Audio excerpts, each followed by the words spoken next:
শরঈ বেদাত কি আর শাব্দিক বেদাত কি? শাব্দিক বেদাত তিনি বলেন, শাব্দিক ভাবে বেদাত মানে এমন কোন একটা জিনিস আবিষ্কার করা যেটার পূর্বে কোনো নমুনা নাই।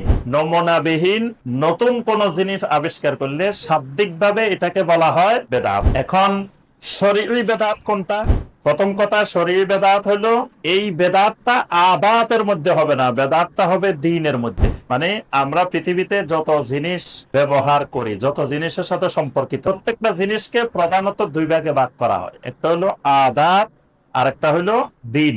আদাত আর দ্বীন বা আদাত আর ইবাদত, আদাত ইবাদত দুটার মধ্যে পার্থক্য আছে। যেমন আমরা এখন সালাত আদায় করতে আসছি, সালাতটা আমাদের ইবাদত, ওইটা আমাদের দ্বীন। কিন্তু এই সালাত আদায় করতে আসছি, এখানে ফ্যান চালাইতেছি, এটা হলো আদাত। এসি দিছি, এটা আদাত। মোবাইলে রেকর্ড করতেছি, এটা আদাত। এখানে মাইক লাগাইছি কথাটা ভালোভাবে প্রচার হওয়ার জন্য, এটা আদাত। এগুলো ইবাদত না, এগুলো দ্বীন না। এগুলো ইবাদতের জন্য, এগুলো দ্বীন না। হজে যায় বিমানে করে, বিমান যাওয়াটা দ্বীন না।